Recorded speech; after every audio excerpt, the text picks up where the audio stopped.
When I was a teenager, I knew I want to do this professionally. And the first thing I was really enamored with was being an engineer, recording, mixing, and producing. Okay. And so all of that. And it wasn't until later that I felt empowered that I wanted to create my own music and be in front, if you will, also do that.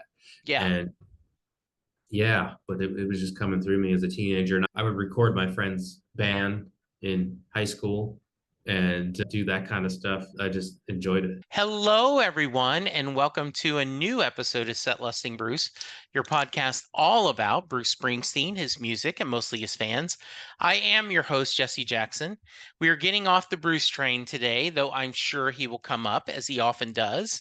And we are talking music, the healing power of music, and with my friend Greg, who had me on his podcast, and in a lovely gesture of camaraderie, has agreed to join me on mine. Greg, welcome to the podcast. Thank you so much. Happy to be here. Yeah, tell us about yourself. Sure. I'm a music producer and also a visual artist and play multiple instruments. I'm a songwriter and worked in the mainstream music industry for over 20 years. Started as a sound engineer and eventually became producer, songwriter, and also create music for mental health and wellness and healing. And I found how to do that through different musical tunings and binaural mixing techniques, and to do that through ambient music, and also to do that with any genre of music. So anything I produce now for myself or for other artists is in these tunings and with these binaural techniques with this type of wellness in mind. So we can have an art experience, but also give ourselves a balancing experience through our body. Yeah, Greg, I'm really looking forward to diving into that a little bit more because I think subconsciously all of us have that song when you are blue that you play to either cheer you up or to double down on the sorrow, right? I remember when I was told this was, gosh, I was young and I was madly in love with a girl. And she had told me that, hey, I just don't feel that same way Hmm. about you that you feel about me.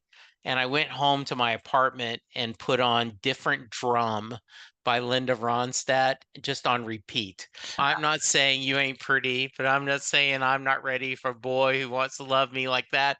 And I just over and over that song, just wallowing in the sorrow. So we're going to visit a little bit more about that. Yeah. Yeah. All right. So let's go to the beginning. Where did you grow up? And what kind of music did your family listen to? Okay. Yeah. I grew up in New Jersey and close to Philadelphia. And my family always was playing jazz. If I remember, WWJZ was the radio station. I don't think they ever turned that off. And it was quite interesting when I consider it in hindsight, Hmm. because that station was playing some really great music for some reason for me, because it was framed in this smooth jazz kind of way, which not so much a genre I particularly appreciate. I appreciate a lot of genres, but they weren't Yeah. playing Steely Dan and other groups like that, which I do really love. So it was interesting to be exposed to that at a young age and then later appreciate it more, some of the groups and music that would play on this station. The Were your family big musicians, fans of music? Big fans of music, but not musicians. Okay. Yeah. And when did you know you wanted to make music? My mom says I asked her for piano lessons when I was 2 years old. Wow. And then I played the saxophone for a short while. Was never really a good practicer, and I seemed to be really enamored with computers and very good with them. Hmm. So when I was a teenager, I asked to acquire some different digital audio workstations, if you will, like Pro Tools and Logic, things like that we can create music in.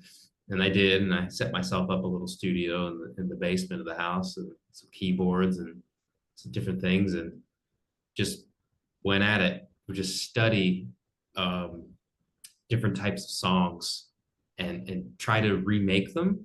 Failure pretty much every time. It was like, wow, back then, how to Yeah. make this cake, my God.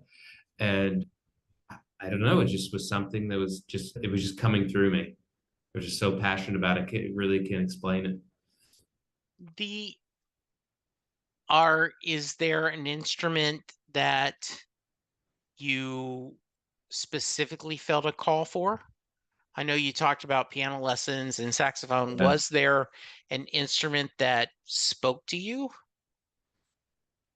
I'd say always piano, keyboards, but a lot of instruments. And I have a lot, and now I play a lot. Like not all of them that great, but I get around enough to make sounds with them. I play guitar and bass fairly well. I sing Okay.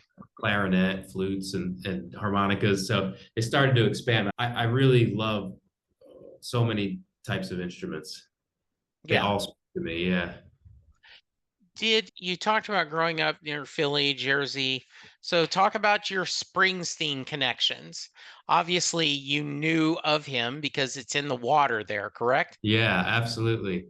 I never attended a show or anything that I can remember, but he's an amazing songwriter and I enjoy his music and I really respect maybe even more so his story of his fortitude, if you will, his tenacity to make that work for himself.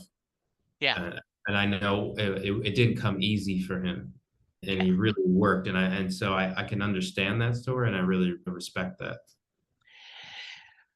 So is there are there favorite musicians that you have a special place in your heart? Yeah, absolutely. Sure. Yeah, definitely Radiohead, the guys at Radiohead, Tom Yeah. York and Johnny Greenwood, and the rest of the guys. Brilliant. Anyone doing anything unique Hmm. really speaks to me. But Yeah. there's so many amazing musicians in so many genres over the years. I could say Billy Joel, I could say Elton John, Chicago. You know, uh, there's such a list. I can get into all the jazz cats, Yeah, Charlie sure. Parker, and all that. There's Yeah. just so yeah. When you are, going through, what was your pathway? What was your of doing this professionally? Is that something you knew you wanted to do and you wanted to be not only in front of the mic, but behind the mic as well? Yeah, when I was a teenager, I knew I want to do this professionally, and the first thing I was really enamored with was being an engineer, recording, mixing, and producing. Okay. And so all of that. And it wasn't until later that I felt empowered that I wanted to create my own music and be in front, if you will, also do that.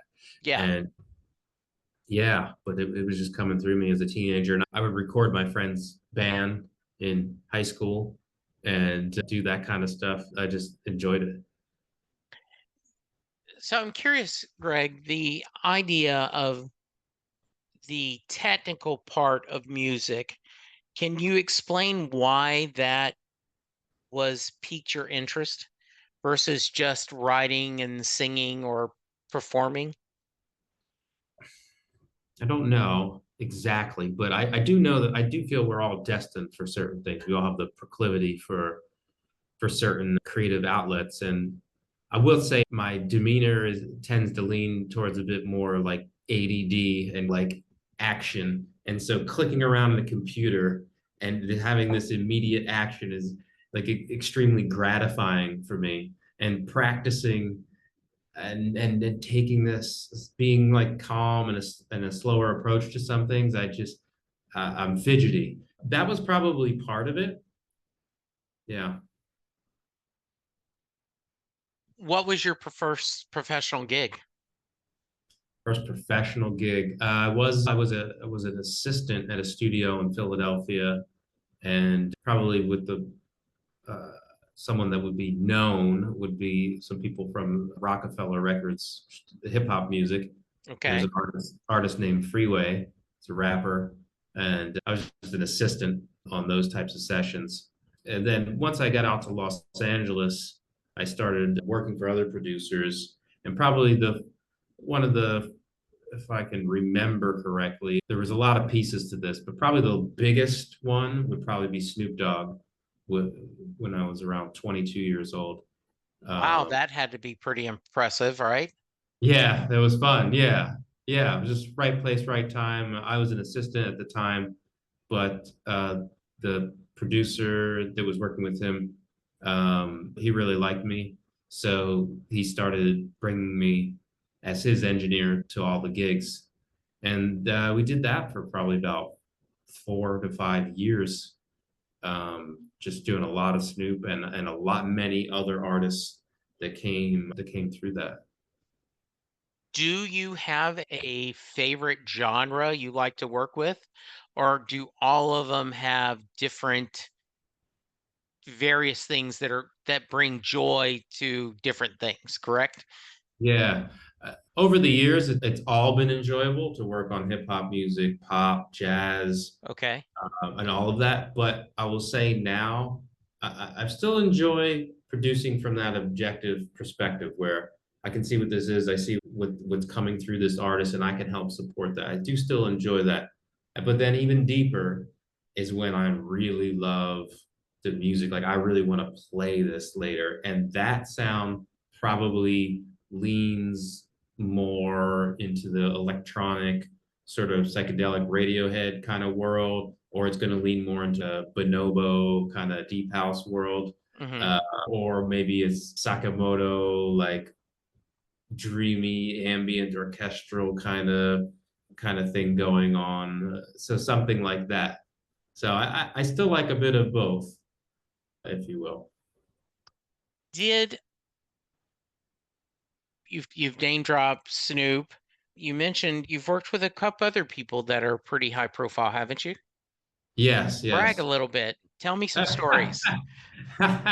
Yeah. So yeah, most of that as an engineer early on, Patti LaBelle. That was probably one of the most profound experiences working with Patti, and just Tell me to how. when she sings in front of you, it's otherworldly. It feels it's like it's spiritual. It feels like it's coming from another dimension, which it might be. And when you capture that as a recording and you play it back, you cannot fully capture what that voice feels like in the room. You can't fully get it on record. It sounds amazing on record, but there's something spiritual there. Wow. So that was profound. And Amy Winehouse, I didn't even know who she was at the time. And she was very interesting, I will say, and very brilliant. And I was engineer on some of those sessions. And and then there was many other producers that I worked with, like Teddy Riley and uh, Scott Storch. It's like a pop and hip hop Mhm. producer. These guys are genius. I didn't realize till later that I was like learning the whole time from watching them, from being the engineer and doing my thing. And I was just always impressed with everyone's work ethic and the depth and the care that they put into the craft, no matter the genre that it was. People put in really serious work and they have really serious study and know-how. That's impressive. Greg, you talking about Patty. Like we Yeah, we may do all we want, but there if we could capture that magic that's in that yeah. studio.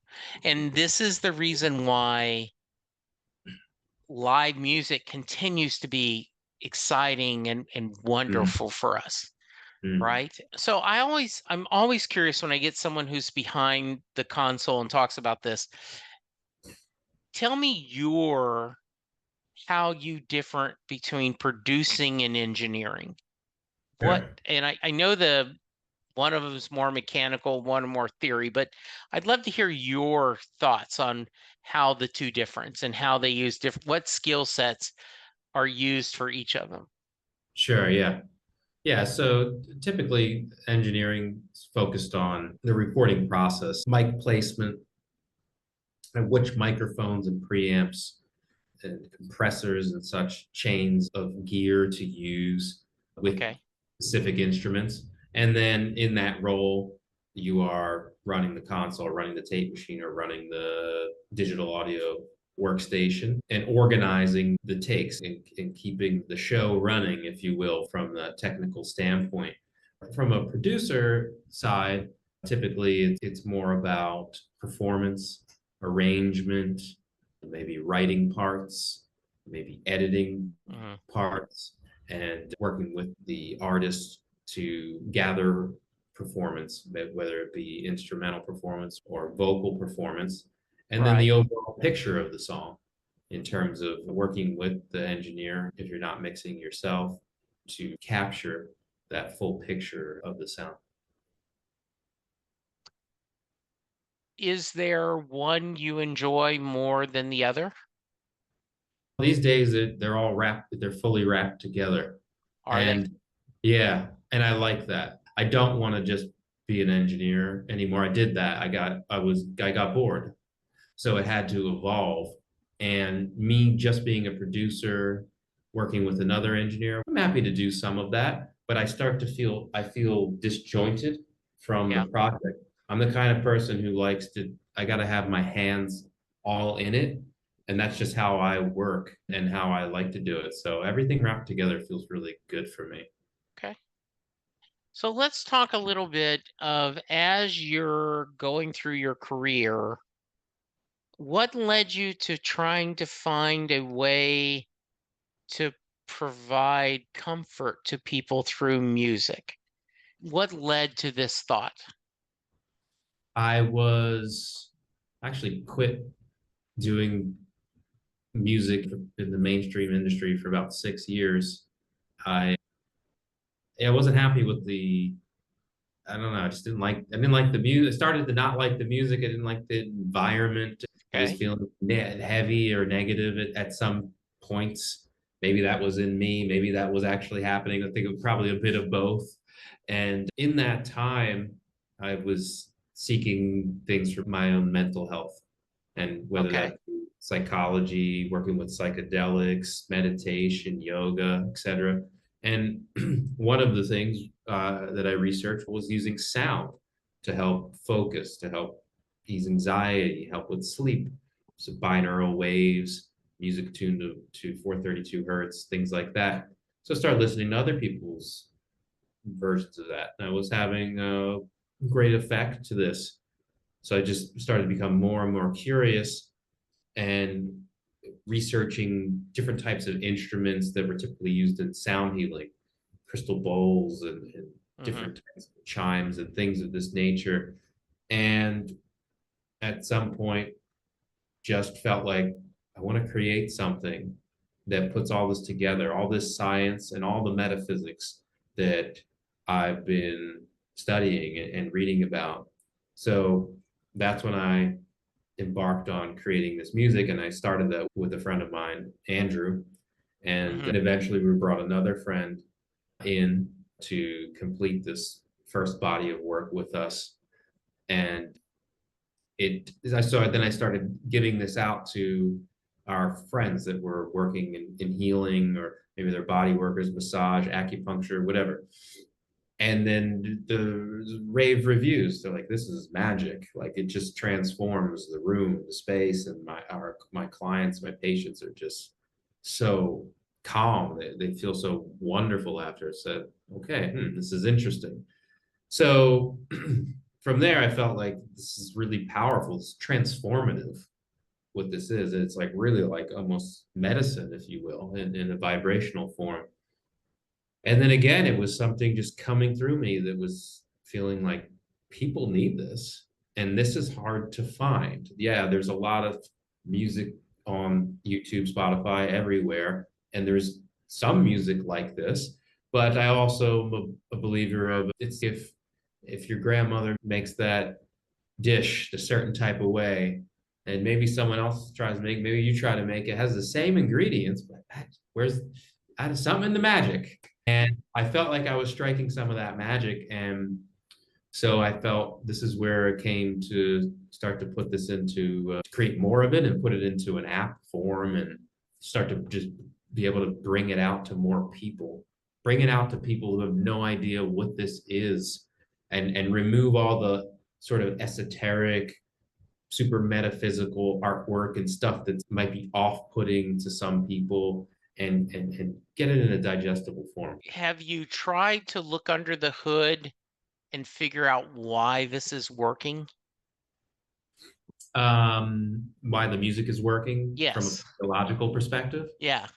Yeah, absolutely. Essentially, we're balancing brainwaves Okay. and brain hemispheres, and that's one part of it. And if we get into the metaphysical part, then we're creating perfect geometry using the sound waves.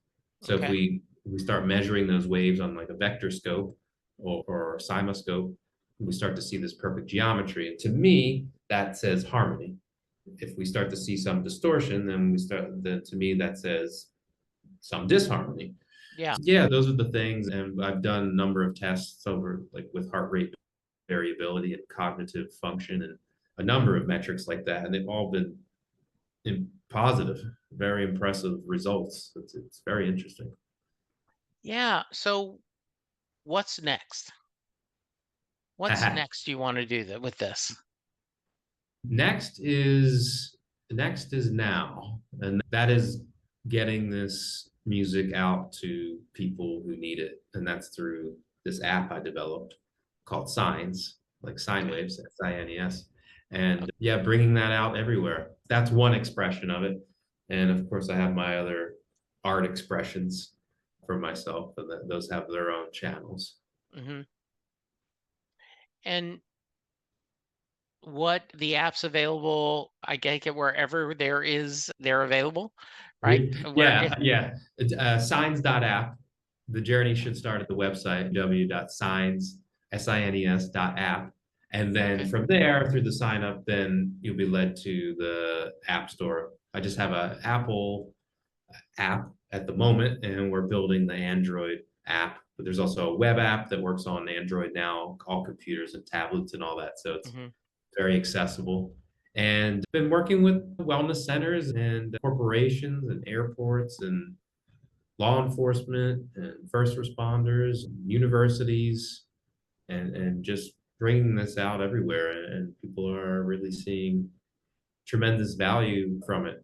And I earlier today actually I gave a talk to about 55 people from different companies in India through an employee benefits company that services these other different companies. And one of the participants, I played some music during within the talk, and one of the participants said they're a longtime meditator. They've studied the Vipassana meditation, which I've studied as well, which is fully silent. And if you go on the retreat, it's 10 days minimum, no Mm. talking, 12 hours a day meditation. And this guy said, he said, your music took me to that place in 2 minutes. Wow. And so he got it. And that was it. It's doing the work for you. It's doing a lot of the heavy lifting because we're so busy. Yeah. And not everyone is going to go like me to the forest and meditate with monks for 12 Right. hours a day. It's Yeah. just not. Some people, it's just not feasible.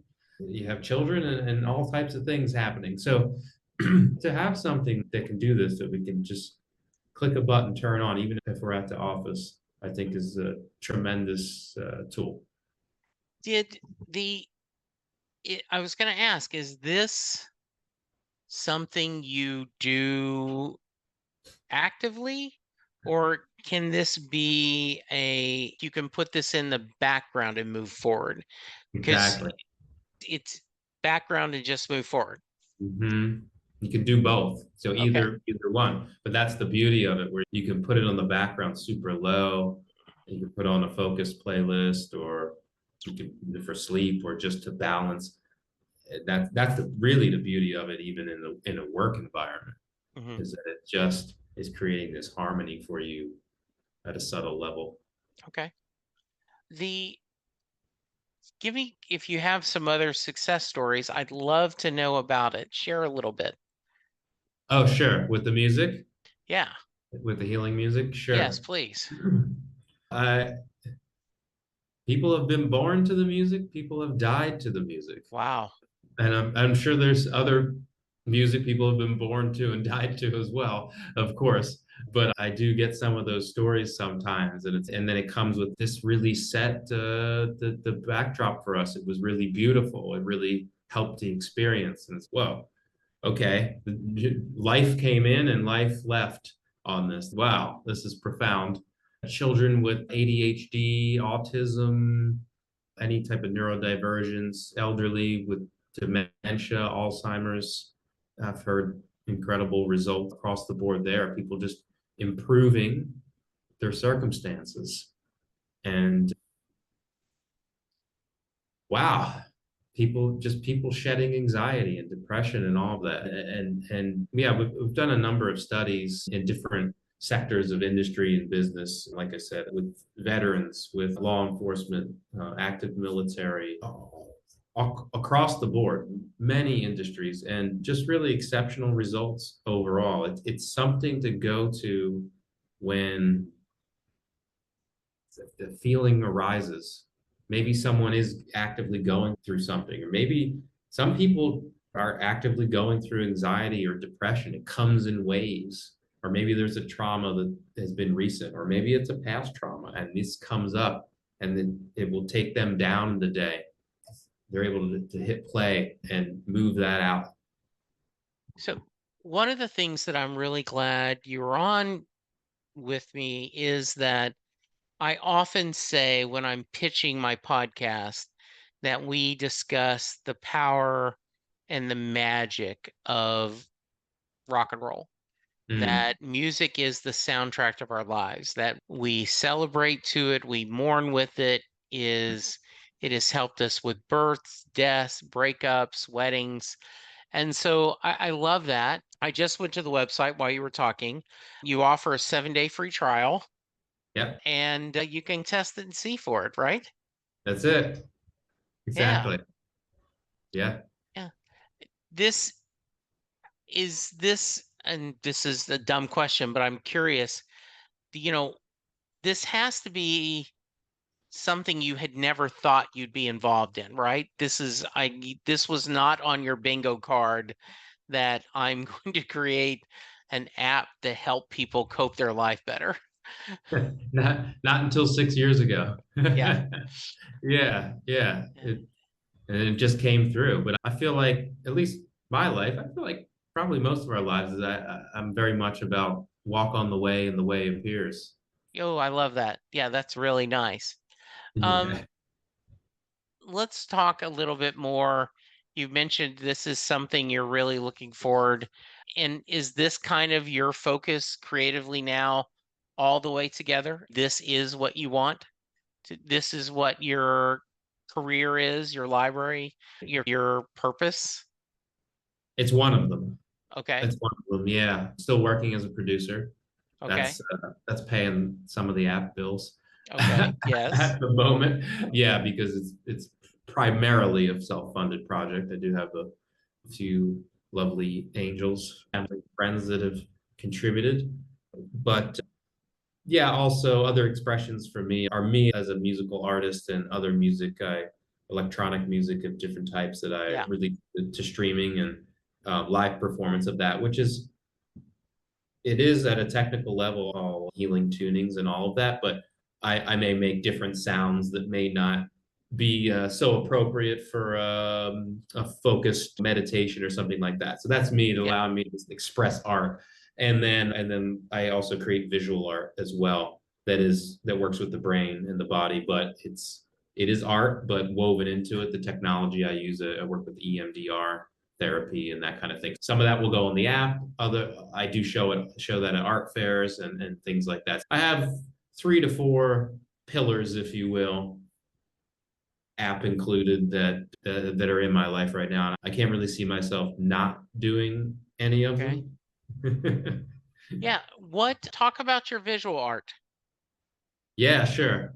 It's some of it is color gradient based, different types of color gradients, and then it's graphic art, it's digital, and then I have video art I take these graphics and I animate them, and the movements I tend to move them in, let's say, like a theta brainwave state Yeah. pattern and speed, and then I couple that with the music.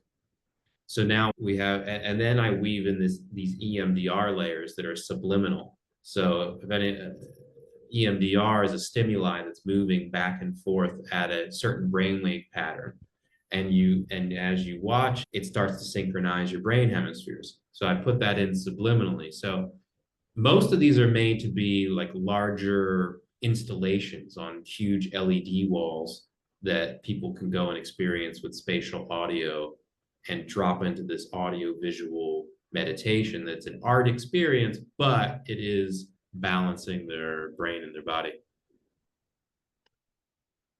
And if someone wants to see your art, more about that, where do they go? Yeah, they can go to my website, and that's gregpapania.com, or even easier to remember maybe is echoesofstarlight.com. Okay. Either one will take them there. Where the echoes of Starlight came from? That just came to me this year, actually. Yeah. Yeah, I don't know. I wanted a different artist name for streaming, Hmm. and that came through, and then I said, okay, I like this. I'm gonna go with this for now. That's very cool. So, Yeah. yeah, let's talk about what do you, it seems like there's a lot of work you do creatively that is involved with helping people, and that's good. Is there anything you're doing just for you sometimes that there is a personal, I don't know if anyone else will ever like this, but I need to produce this music or do this art for me? That sometimes we write for ourselves. I podcast for myself often, right? This is Yeah. my purpose is to do Yeah. this. So talk to me a little bit of that, Greg. Yeah, sure. I would say the visual art, I feel like it's one of them. It Yeah. crosses over. It does both. I love to create this. And then new music that I'm working on that's electronic based, more like organic deep house ish vibes, playing around with some different samples and things of that nature. And but again, that feels like a crossover thing where it is really very much for me, but I do feel like other people will like it. And things I've created for the app, I felt the same way. Now, in certain instances of it, sometimes I feel in a service position from mixing meditations for it and doing that kind of thing. So I think that these things take different shapes and phases as we go on the journey. But yeah, everything seems to be a crossover. I don't know that there's have anything at the moment that's like behind the curtain, if you Okay, will. nothing wrong with that, Greg. Yeah, but I know what you're talking about. I get Yes, it. sometimes. How about are there artists that you go to now sometimes because you just want to enjoy the music, whether it's like in my case, Bruce Springsteen or Jason Isbell Yeah, or of someone. course. Yeah, talk to me a little bit about when you're become the fan and you're not listening necessarily as a professional or someone for work or working Yeah. on something for the app. Is there something you pull on just because you feel like tapping your feet and nodding your head? Oh yeah, all the time. Of course. I was listening to George Michael earlier. Yeah, It just somebody sent me a text a few days ago about freedom, yeah, not about the song, and that just clicked. The song came. I sent them back the song, and next thing you know, I'm listening to George Michael for the last 2 days, just going, like, "This is great. This is amazing. Like I'm dancing in here. It's uplifting." And so these things happen. I listen to a lot of Fela Kuti. I don't know if you're familiar. no, tell me a little bit. Incredible African artist. soul, like 70s Mm, kind of soul vibes. There's some yeah. other groups that are amazing out of New York that do this, like the Budo's band, Okay. and incredible. So like a lot of horns, like 12-piece bands with all the stuff, Rhodes, horns, all this. So that goes on. Then I'm always listening to some kind of like deep house, organic house. I really love Bonobo's work. I think he's a genius. It's whatever catches me. Yeah. Sure. I get that. Sometimes we do that. Kenny Rogers might go on. Who Yeah. knows? Who knows? So, Greg, what should have asked you that I haven't? Wow. That's like knowing what you don't know. Yes, exactly. Well, the reason I asked this story is I tell this all the time. I had a guy on years ago, and after we hit end record, he said, "Next time, let me tell you about the time I got drunk with the E Street Band." What? How did you not lead with that story? Just in case you and little Steven you've gotten a deep philosophical discussion about yoga, I wanted to give you that chance to tell that story. Man, is there anything? Nothing that's coming to mind at the moment. You have the biggest smile on your face, though. I'm glad I made you I don't laugh. know. Yeah. All right. Once again, tell people how to find your music and to find the app. Yeah, sure. For the app, www.signs.app, SINES. And for me, gregpapania.com, or maybe easier, echoesofstarlight.com, because I won't have to spell that for people. I will include both links in the show notes. All right, Greg, the only thing I got left is the Mary question. Yes, let's do that. So, yes, Jay Armstrong was an honors English teacher who's now retired, but he taught in the Philadelphia area and he would give his students the lyrics to Thunder Road. Mhm. And then they would read it, they'd study it if it was a poem, and then he would ask the question at the end of the class, does Mary get in the car? So, Mhm. Greg, that is your question. After Okay. listening to Thunder Road, do you think Mary gets in the car? Absolutely. Tell me why. Wow, that's a beautiful song. To me, he's really singing about I'm not, he's not perfect, she's not perfect, life's not perfect, but we're here.